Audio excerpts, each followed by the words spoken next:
नीतीश और भाजपा के डर से लालू जी को वोट देने की जो परिपाटी है, जो एक तरह से राजनीतिक बंधुआ मजदूरी है, उससे लोगों को निजात मिले और बिहार में एक स्वच्छ और अच्छी सरकार का गठन हो। इसी आशा और विश्वास के साथ हम लोग सभी साथी यहाँ प्रयास में लगे हुए हैं। अब अगर आपके जो सवाल हैं वो आप सवाल कर सकते हैं। मेरा आपसे अनुरोध होगा कि सवाल आप मेरे साथ साथ इस मंच पर बैठे हुए जो भी साथी हैं, अगर उनसे भी चाहें तो सवाल कर सकते हैं। संभव है कि बहुत सारे सवालों का जवाब वो लोग हमसे बेहतर दे पाए, तो सारा सवाल मेरे से पूछने के बजाय जो साथी हमारे अगल बगल बैठे हैं उनसे अगर आप सवाल पूछेंगे, अगर मनोज जी से पूछिएगा तो यहाँ के प्रभारी हैं, ये बेहतर बता पाएंगे। अध्यक्ष महोदय या यहाँ पूर्व अध्यक्ष जी जयप्रकाश जी हैं, राकेश पटेल जी हैं, सोनी जी हैं, मनोज जी हैं, यहाँ जिला परिषद इन लोगों के हाथ में है, तो बहुत सारे सवालों का जवाब ये लोग बेहतर दे पाएंगे। तो सारे सवाल मेरे पर फोकस करके न आगे बढ़े। बाकी अगर आपसे मेरे से जो सवाल पूछेगा उसका जवाब तो हम देंगे ही देंगे। बहुत बहुत धन्यवाद। प्रधान जी, आपके पार्टी के बैनर पे कहीं भी राष्ट्रीय अध्यक्ष का फोटो नहीं दिखता है। राष्ट्रीय अध्यक्ष का मतलब मनोज भारती जी का? पार्टी के अध्यक्ष मनोज भारती जी हैं, हर जगह उनका पोस्टर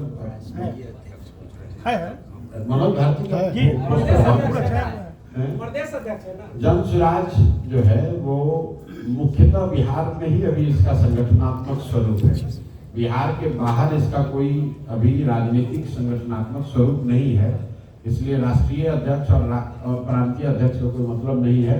जन स्वराज के अध्यक्ष माननीय मनोज भारती जी हैं और वही पार्टी चला रहे हैं। हमारी भूमिका जो है वो आपको पहले से मालूम है, आप उसको सूत्रधार कह लीजिए या इसको बनाने वाला कह लीजिए, उस भूमिका में हम हैं। बाकी जो दल के पदाधिकारी हैं उनकी अपनी अपनी भूमिका है, सबका अपना योगदान है। नीतीश जी को कैसे देखते हैं? अभी जो मुख्यमंत्री पद पे है, लगातार उन पर कुछ न कुछ सवाल उठते रहते हैं। कल भी राष्ट्रगान को लेकर एक सवाल के घेरे में आ गए। नहीं, सवाल हम लोगों ने उठाना शुरू नहीं किया है। आपने ठीक कहा कि सवाल तो 2-2.5 साल से उठ रहे हैं, क्योंकि सार्वजनिक जीवन में अगर आपका आचार विचार व्यवहार ऐसा परिलक्षित हो कि आप स्वस्थ नहीं हैं, तो आप जनता और मीडिया के नजर से बात को छुपेगी नहीं। सबसे पहले नीतीश जी के मानसिक हालात पर टिप्पणी उन्हीं के सहयोगी स्वर्गीय सुशील कुमार मोदी जी ने उठाई। विधानसभा सत्र में के दौरान विधानसभा के सामने खड़े होकर 2023 नवंबर में सुशील कुमार मोदी जी ने कहा कि लगता है कि नीतीश कुमार जी को गंभीर मानसिक बीमारी हो गई। उसके बाद कई बड़े नेता ये सवाल उठाते रहे। पिछले 2 महीने में मैंने भी या जन स्वराज ने भी इस बात को उठाया है, इसलिए कि बीपीएससी के आंदोलन के दौरान जो सरकार के विभिन्न नेता या अधिकारी जो हम लोग के संपर्क में रहे, उन लोगों के बातचीत से ऐसा लगा कि नीतीश कुमार जी मानसिक तौर पर इस स्थिति में नहीं है कि वो विषयों का संज्ञान लेकर उस पर निर्णय ले सके। हम लोगों ने भी मांग रखी कि भाई नीतीश जी इतने बड़े राज्य के मुख्यमंत्री हैं, आप अगर सिपाही के तौर पर भी बहाल होते हैं तो आपका मेडिकल जांच होता है। मुख्यमंत्री हैं तो आपको अपने मेडिकल स्थिति के बारे में स्थिति जो है वो स्पष्ट करनी चाहिए। अभी तक सरकार ने उसका तो संज्ञान कुछ लिया नहीं। मैंने तो कैमरे पर भी कहा है कि नीतीश जी शारीरिक तौर पर थक गए हैं, फिजिकली टायर्ड और मेंटली रिटायर्ड हैं, और रोज की जो घटनाएं हैं आप देखेंगे जैसे जैसे समय आगे बढ़ेगा, चुनाव आते आते रोज आप देखिएगा, क्योंकि अगर आप व्यक्ति अगर स्वस्थ नहीं है तो उसको कितने देर तक आप छुपा कर रखिएगा। हम लोग तो कह रहे हैं कि अगर नीतीश जी बाकी बातें छोड़ दीजिए, अपने मंत्री परिषद के सदस्यों का नाम अगर नीतीश जी बता दें, कैमरे पर अपने मंत्री परिषद के साथियों का नाम नहीं बता सकते हैं, उनकी ये स्थिति है और उनके भरोसे पूरा बिहार छोड़ा हुआ है। और इसलिए नीतीश कुमार से ज्यादा कहीं न कहीं भाजपा वाले दोषी हैं। मान लीजिए कि आपको हमको पता हो न हो, भाजपा के लोगों को तो पता है। क्या आपको लगता है कि गृह मंत्री प्रधानमंत्री को ये पता नहीं कि नीतीश कुमार की मानसिक हालत क्या है?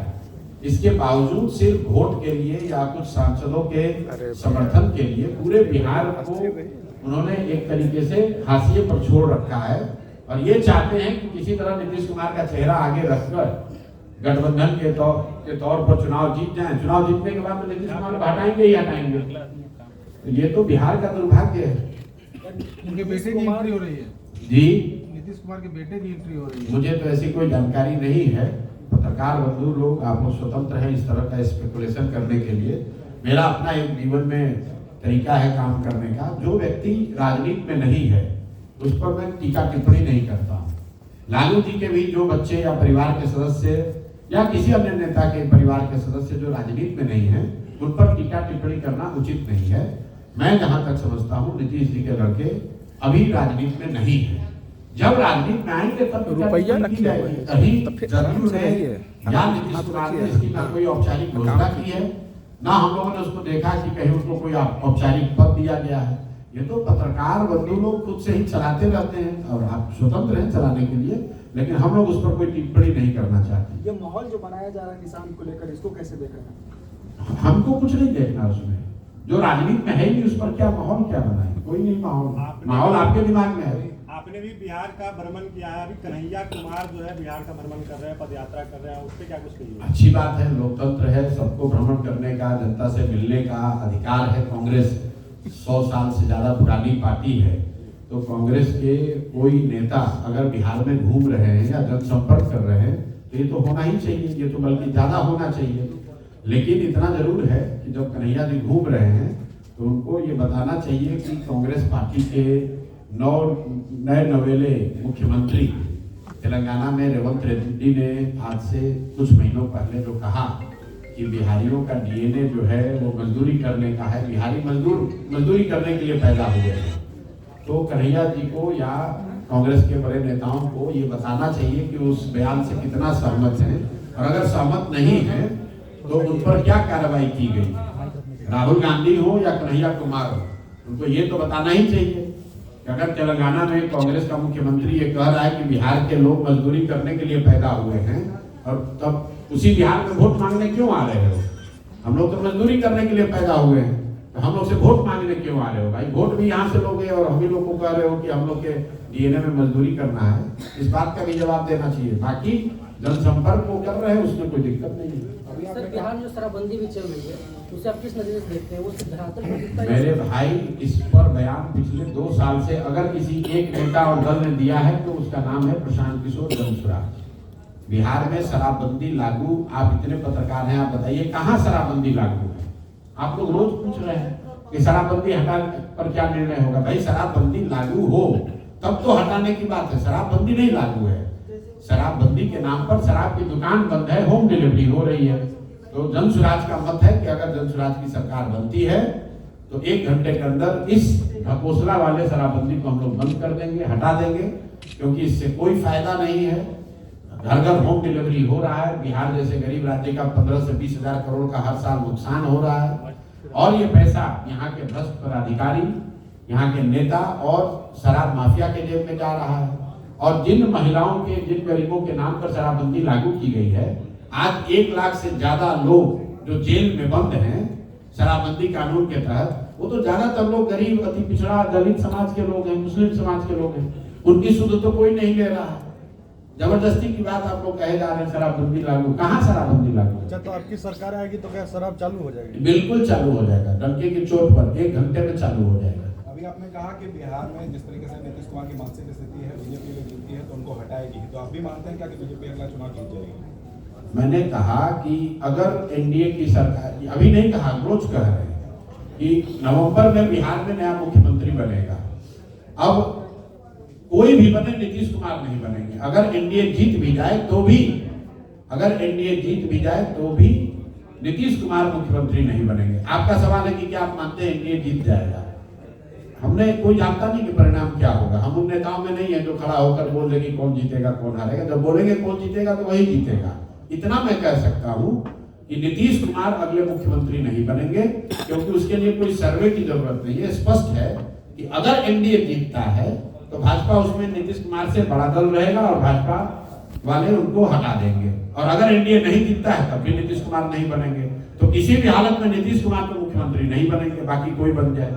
प्रशांत जी, आपने लालू यादव प्रशांत किशोर कहते हैं कि हम भी मुख्यमंत्री नहीं बनेंगे, तो कौन होगा वो चेहरा जो जनसुराज को अगर लोग चुनते हैं, जनसुराज पे विश्वास जताते हैं, तो कौन मुख्यमंत्री बनेगा बिहार? आपने अगर ये पूछा होता हमसे कि जनसुराज का राज्य का अध्यक्ष कौन होगा या यहाँ जिले का अध्यक्ष कौन होगा, जिले का प्रभारी कौन होगा, तो हम आपको नहीं बता सकते थे 6 महीना साल भर पहले। जब दल बना, दल से जो लोग जुड़े हैं उनमें से ही लोगों ने मिलकर सहमति बनाई कि कौन अध्यक्ष होगा, कौन उपाध्यक्ष होगा, कौन प्रभारी होगा। तो जब जनसुराज जीत कर आएगा तो उसके विधायक मिलकर ये तय कर लेंगे कि उनका नेता कौन जनता होगा। जो है वो मुख्यमंत्री का चेहरा देखकर वोटिंग करती है भाई, ये एक बड़ा फैक्टर होगा कि अब मुख्यमंत्री का चेहरा देखकर वोट करती है, एक बड़ा फैक्टर है, लेकिन जनसुराज चेहरे पर, किसी व्यक्ति के चेहरे पर नहीं, अपने विचार, अपने प्रयास के आधार पर ही चुनाव लड़ेगा और इसमें कोई एक चेहरा नहीं है। इस प्रयास को ही समर्थन मिले, इसी आशा और विश्वास के साथ हम लोग चुनाव में जाएंगे। क्या प्रशांत किशोर तेजस्वी यादव के सामने राघोपुर से चुनाव लड़ेंगे? भाई, राघोपुर आप ही के जिले में है और ये आपने अच्छा किया, आपने सवाल पूछा। सवाल ये पूछा गया कि क्या प्रशांत किशोर आप चुनाव लड़िएगा, तो हमने ये कहा कि प्रशांत किशोर पार्टी से ऊपर तो है नहीं। अगर दल के साथी तय करते हैं कि हमें चुनाव लड़ना है तो मैं भी चुनाव लड़ूंगा, इसमें कोई दिक्कत नहीं है। दल में चुनाव लड़ने की प्रक्रिया अभी चल रही है, आवेदन दिया जा रहा है। तो मैंने पत्रकार बंधुओं को यह सूचित किया कि एक साथी ने, कुछ साथियों ने राघोपुर से मेरे नाम का आवेदन भरा है। ये तय नहीं हुआ है कि मैं लड़ूंगा क्या नहीं लड़ूंगा, लेकिन कुछ साथियों ने वहां से आवेदन भरा है कि आप आइए और राघोपुर से चुनाव लड़िए। दल से ऊपर प्रशांत किशोर नहीं है, सब लोग मिलकर तय करेगा कि आपको चुनाव लड़ना है तो चुनाव लड़ा जाएगा। वो हरनौत होगा कि राघोपुर होगा कि कोई दूसरा क्षेत्र होगा, वो जब दल के नेता साथी तय करेंगे वो किया जाएगा। लेकिन अगर दल कहेगा तो प्रशांत किशोर तेजस्वी के खिलाफ में उतरेंगे। बिल्कुल लड़ेंगे भाई, तेजस्वी क्या है, दल कहेगा कि मोदी के खिलाफ लड़िए तो मोदी के खिलाफ लड़ेंगे, दल जो कहेगा वो करेंगे। जय जनसुराज। विजय के साथ में आप चुनावी कैंपेन में गए थे आप साउथ में, तो क्या वो यहाँ पर आएंगे आपसे? कलपति विजय जो आप कह रहे हैं टीवी के, ये मेरे मित्र हैं, बहुत पुराने मित्र हैं और हम लोगों ने करीब करीब साथ में ही अपना प्रयास शुरू किया है। मैंने बिहार में जनसुराज के नाम से और उन्होंने तमिलनाडु में टीवीके के नाम से एक ऑल्टरनेट पॉलिटिक्स का जो तरीका है वो अपने यहाँ तमिलनाडु में शुरू कर रहे हैं और मैं यहाँ बिहार में शुरू कर रहा हूँ। दोनों एक दूसरे के साथ खड़े हैं, मैं अपनी ताकत से यहाँ लड़ रहा हूँ, वो अपनी ताकत से वहाँ लड़ रहे हैं, लेकिन मेरी जो बुद्धि समझ ताकत है वो उनके साथ है और उनकी जो भी जिस तरह से भी विजय हमारी मदद कर सकते हैं वो भी मदद हमारी यहाँ करेंगे, ये आप मानकर चलिए। प्रशांत जी, आपने लालू यादव के शासनकाल को देखा, नीतीश जी के साथ में भी काम किया, जो अभी जो वर्तमान हालात है बिहार के लॉ एंड ऑर्डर को लेकर, जो भागलपुर में कल घटना घटी, तो जो हाल के दिन में जो घटना हो रही है इसको कैसे देखते हैं? देखिए, लालू जी के राज में जो लॉ एंड ऑर्डर की स्थिति थी, लॉ एंड ऑर्डर की स्थिति उतनी खराब तो नहीं है, लेकिन अभी जो लॉ एंड ऑर्डर की स्थिति है वो दिखाती है कि इस सरकार का इकबाल खत्म हो गया है। इस सरकार का इकबाल खत्म हो गया है। कुछ चंद अधिकारी ही इस पूरे सरकार को चला रहे हैं, कोई उसमें जवाबदेह नहीं है। और फिर यही बात मैं दोहराऊंगा, बहुत लोगों को समझ में नहीं आ रही है बात। लॉ एंड ऑर्डर क्यों खराब है, इसकी दो वजह है। एक तो जो यहाँ के मुख्यमंत्री हैं, होम मिनिस्टर हैं, गृह विभाग के मुखिया हैं नीतीश कुमार, वो कहीं न कहीं शारीरिक और मानसिक तौर पे अब अलर्ट नहीं है, उतना सक्षम नहीं है। दूसरी बात इसलिए अधिकारियों का है, अधिकारी जैसे चला रहे हैं वैसे चल रहा है। दूसरी बात, अगर आप इसको ध्यान से समझना चाहेंगे तो देखिए 2017 के बाद से बिहार में लॉ एंड ऑर्डर की स्थिति बिगड़नी शुरू हुई है। 17 से क्या हुआ, 17 से शराबबंदी लागू हुई। जब से शराबबंदी लागू हुई है, आपको हमको ये ध्यान देना होगा कि पुलिस प्रशासन का एक बड़ा तंत्र शराबबंदी को लागू कराने, उसको छिपाने, कमाने, चलाने के में लगा हुआ है और रूटीन लॉ एंड ऑर्डर का जो काम है वो काम बिल्कुल बंद पड़ा हुआ है।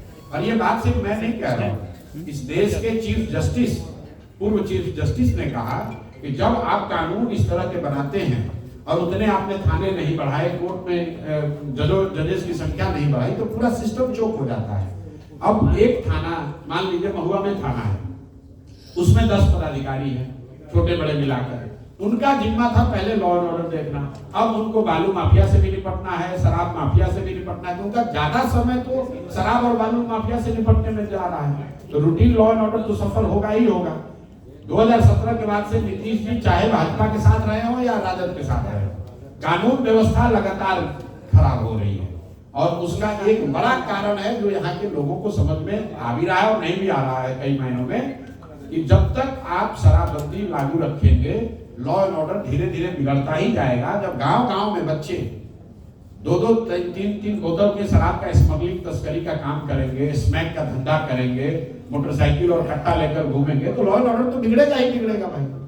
और ये मैं आपको और बता देता हूँ, शराबबंदी अगर हटा दी जाए तो भी महीनों तक लॉ एंड ऑर्डर और बिगड़ेगा, क्योंकि जो हजारों लोग इस तरह के गलत काम में जुड़ गए, इसका समाज पर जो दूरगामी असर है उस पर कोई चर्चा ही नहीं कर रहा है कि भाई अरे लालू यादव का छोड़ो, आप लोग पत्रकार हैं, कोई इस बात की चर्चा नहीं कर रहा है कि शराबबंदी का दूरगामी असर लोगों पर क्या पड़ रहा है। जो बच्चे बिहार में कहीं सूखा नशा की बात नहीं होती थी पहले, ये सूखा नशा गांव-गांव में फैल रहा है, पंजाब और हरियाणा की तरह यहाँ पर। चरस स्मैक जैसे भाई यही बात तो मैं कह रहा हूँ। तो जो आदमी एक बार चरस पीने लगा, अब लालू जी की सरकार रहेगी, प्रशांत किशोर की सरकार रहे, उसका जीवन तो बर्बाद हो गया, वो परिवार तो नष्ट हो गया। इसकी चर्चा ही नहीं कर रहा है कोई, ना समाज में किसी को समझ है, ना उसकी सेंसिटिविटी है।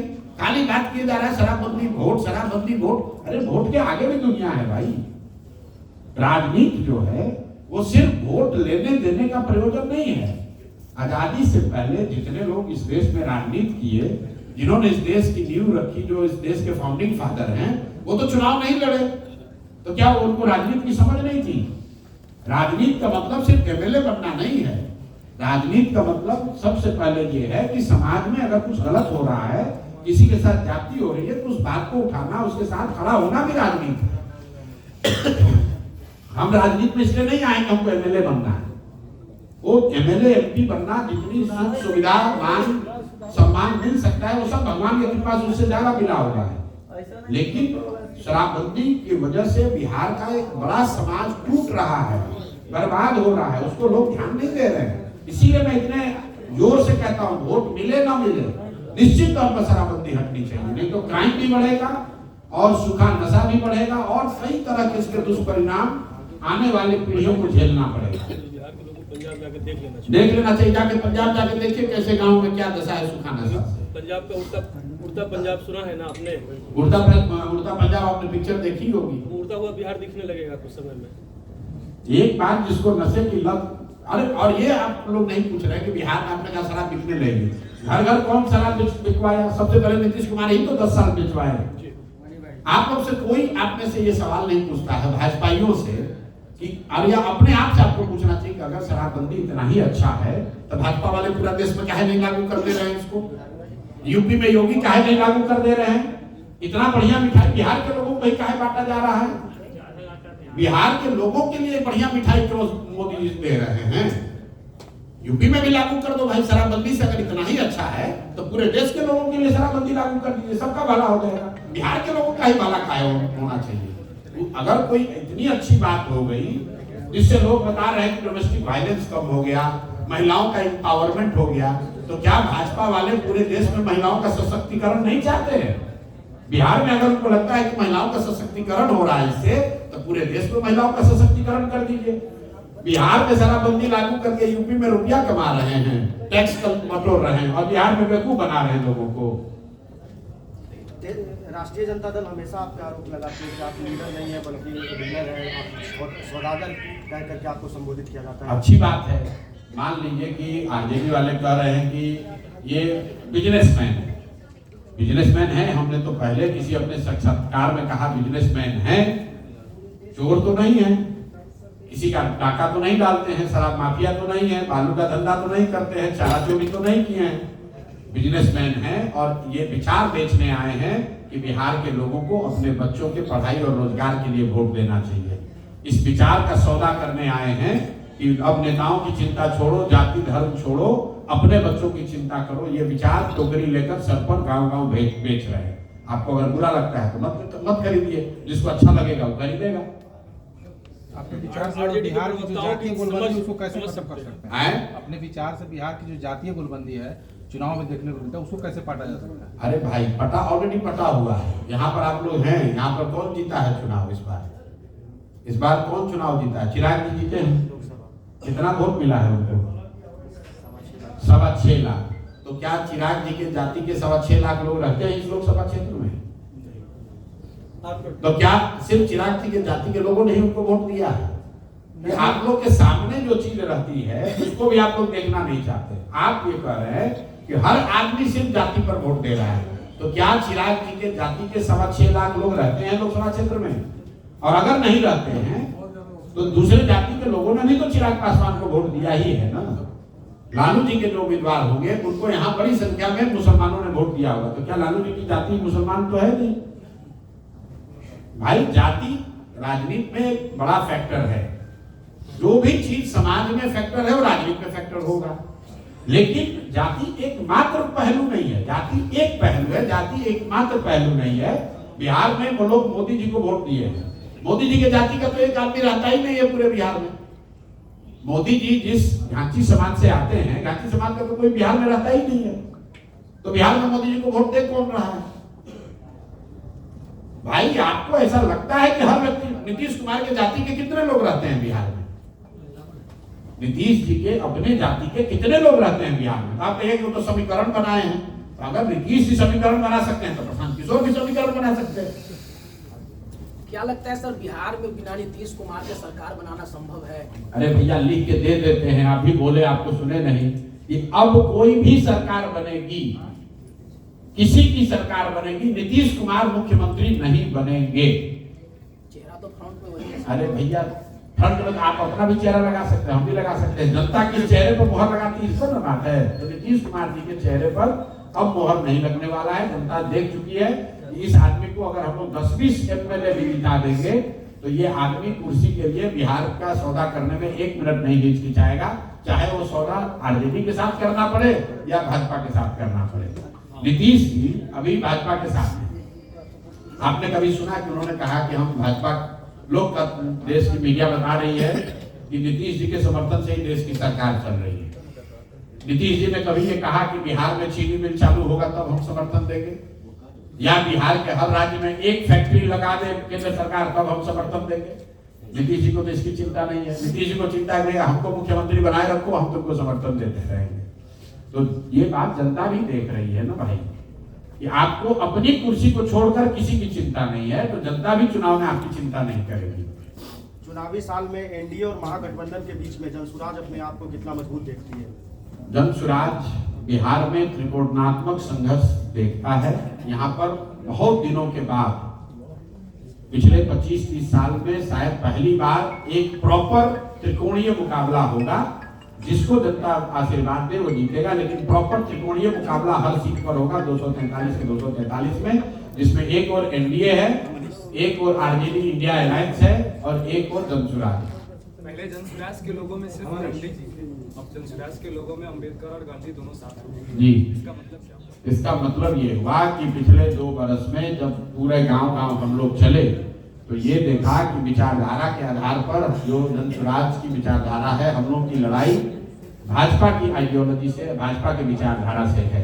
और अगर भाजपा को विचारधारा के आधार पर उनसे लड़ना है तो 4 विचारधारा के लोग आज भाजपा से लड़ रहे हैं। एक जो गांधी को मानने वाले लोग हैं वो भाजपा की विचारधारा से इत्तेफाक नहीं रखते हैं। दूसरा जो कम्युनिस्ट विचारधारा के मानने वाले लोग हैं वो भी भाजपा के विचारधारा से इत्तेफाक नहीं रखते हैं। तीसरा जो अम्बेडकराइट्स हैं, बाबा साहब को मानने वाले लोग हैं, वो लोग भी भाजपा के विचारधारा से सहमत नहीं हैं। और चौथा जो ओरिजिनल समाजवादी हैं, लोहिया और जयप्रकाश जी के अनुयायी हैं, वो भी भाजपा से इत्तेफाक नहीं रखते हैं। अब इन 4 विचारधारा के मानने वालों में 2 विचारधारा, कम्युनिस्ट पार्टी का तो अपना दल है तो उसको हम लोग ले नहीं सकते हैं, और समाजवादी यहाँ पर लोहिया और जयप्रकाश जी को मानने वाला कोई बचा नहीं। जो एक नीतीश कुमार बचे हुए थे वो खुद ही जाकर भाजपा के साथ बैठ गए हैं। इसलिए जो 2 बच गए, उन दोनों विचारधारा के जो आइकन हैं, जो सबसे बड़े प्रणेता हैं गांधी और बाबा साहब, उन दोनों को साथ में लाकर ये सीधा प्रयास किया जा रहा है कि एक ऐसा दल, एक ऐसी व्यवस्था खड़ी की जाए जो भाजपा से जमीन पर भी और विचारधारा के आधार पर भी मुकाबला कर सके। जनसुराज में अगर कुछ चीज है, वो चाहे चित्र हो, कलर हो, फोटो हो, बिना सोचे समझे ऐसा कुछ नहीं लगा दिया गया कि अच्छा अब एक फोटो है इसमें 3 लगा देते हैं, अब 2 लग गया अब इसमें 1-2 और बढ़ा देते हैं। अगर वहां एक फोटो लगा है तो उसके पीछे एक गहरी सोच है, समाज का नजरिया है, और वो नजरिया ये है कि विचारधारा के आधार पर अगर भाजपा से लड़ना है तो गांधी और बाबा साहब अम्बेडकर के मानने वाले लोगों को साथ में आना होगा और साथ में आकर विचारधारा के आधार पर जमीन पर उनसे मुकाबला करना होगा। इसलिए जनसुराज देश का एकमात्र ऐसा दल है जहां गांधी और बाबा साहब का चित्र एक साथ आपको दिखता है। ये सिर्फ चित्र नहीं है, उनके विचारधाराओं का साथ में आना है, उनके मानने वाले लोगों का साथ में आने का संदेश है।